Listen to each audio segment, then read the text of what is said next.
ਪਾਕਿਸਤਾਨ ਤੇ ਭਾਰਤ ਦੀ ਜੰਗ ਟਲੀ ਨਹੀਂ, ਇਹ ਕਿਸੇ ਵੇਲੇ ਵੀ ਫੇਰ ਛਿੜ ਸਕਦੀ ਹੈ ਔਰ ਅਫਗਾਨਿਸਤਾਨ ਦੇ ਅੰਦਰ ਫੇਰ ਜਾ ਕੇ ਹਮਲਾ ਕਰ ਸਕਦੇ ਹਾਂ। ਇਹਦੇ ਤੋਂ ਬਿਲਕੁਲ ਨਹੀਂ ਹਿਚਕਿਚਾਵਾਂਗੇ। ਇਹ ਬਿਆਨ ਦਿੱਤਾ ਹੈ ਪਾਕਿਸਤਾਨ ਦੇ ਡਿਫੈਂਸ ਮਿਨਿਸਟਰ ਖਾਜਾ ਆਸਫ ਹੋਣਾ ਨੇ, ਜਿਨ੍ਹਾਂ ਨੇ ਇੱਕ ਫਰਾਂਸੀਸੀ ਬ੍ਰਾਡਕਾਸਟ ਇਦਾਰੇ ਦੇ ਨਾਲ ਗੱਲਬਾਤ ਕਰਦੇ ਆਖਿਆ ਕਿ ਪਾਕਿਸਤਾਨ 'ਚ ਅਤਗਰਦੀ ਦੇ ਮਗਰ ਭਾਰਤ ਔਰ ਅਫਗਾਨਿਸਤਾਨ ਦਾ ਸਾਂਝਾ ਹੱਥ ਹੈ। ਉਹਨਾਂ ਨੇ ਆਖਿਆ ਕਿ ਭਾਰਤ ਅਫਗਾਨਿਸਤਾਨ ਦੇ ਅੰਦਰ ਐਸੇ ਲੜਾਕੂ ਗਰੁੱਪਾਂ ਨੂੰ ਬਿਲਕੁਲ ਸਪੋਰਟ ਕਰ ਰਿਹਾ ਹੈ ਜਿਹੜੇ ਪਾਕਿਸਤਾਨ ਦੇ ਅੰਦਰ ਖੂਨ ਖਰਾਬੇ ਦੀਆਂ ਕਾਰਵਾਈਆਂ ਦਾ ਹਿੱਸਾ ਨੇ। ਇਹ ਭਾਰਤੀ ਪ੍ਰੌਕਸੀ ਹੈ।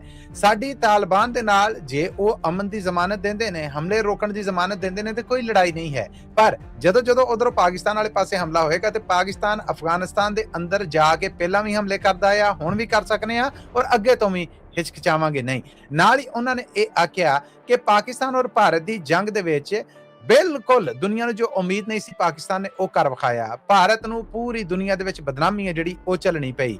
ਅਸੀਂ ਸਾਬਤ ਕਰ ਦਿੱਤਾ ਕਿ ਇੱਕ ਐਸਾ ਮੁਲਕ ਜੋ ਖਿੱਤੇ ਦੇ ਵਿੱਚ ਭਾਰਤ ਨਾਲੋਂ ਫੌਜ ਦੇ ਮੁਕਾਬਲੇ 'ਚ, ਹਥਿਆਰਾਂ ਦੇ ਮਾਮਲੇ 'ਚ, ਜਗਰਾਫੀਆ ਦੇ ਮਾਮਲੇ 'ਚ ਬਹੁਤ ਨਿੱਕਾ ਮੁਲਕ ਹੈ, ਜਦੋਂ ਆਪਣੀ ਸਾਂਭ ਸੰਭਾਲ ਲਈ ਖਲੋਂਦਾ ਆ ਤੇ ਉਹ ਕਿੱਥੇ ਤੱਕ ਜਾ ਸਕਦਾ। ਉਹਨਾਂ ਆਖਿਆ ਕਿ ਇਸ ਗੱਲ ਨੂੰ ਅਸੀਂ ਬਿਲਕੁਲ ਰੱਦ ਨਹੀਂ ਕਰਦੇ ਕਿ ਪਾਕਿਸਤਾਨ ਔਰ ਭਾਰਤ ਦੀ ਹੁਣ ਫਿਰ ਲੜਾਈ ਨਹੀਂ ਹੋ ਸਕਦੀ। ਭਾਰਤ ਪਾਣੀ ਨੂੰ ਹਥਿਆਰ ਬਣਾ ਕੇ ਵਰਤ ਰਿਹਾ ਹੈ ਔਰ ਪਾਕਿਸਤਾਨ ਔਰ ਭਾਰਤ ਕਿਸੇ ਵੀ ਮਾਮਲੇ ਦੇ ਉੱਤੇ ਲੜਾਈ 'ਚ ਇੱਕ ਵਾਰ ਫਿਰ ਆਮਣੇ ਸਾਹਮਣੇ ਆ ਸਕਦੇ ਨੇ। ਇਹ ਸਾਰੀਆਂ ਗੱਲਾਂ ਖਾਜਾ ਆਸਫ ਹੋਣਾ ਨੇ ਫਰਾਂਸੀਸੀ ਬ੍ਰਾਡਕਾਸਟਿੰਗ ਇਦਾਰੇ ਨੂੰ ਇੰਟਰਵਿਊ ਦਿੰਦਿਆਂ ਕੀਤੀਆਂ ਨੇ।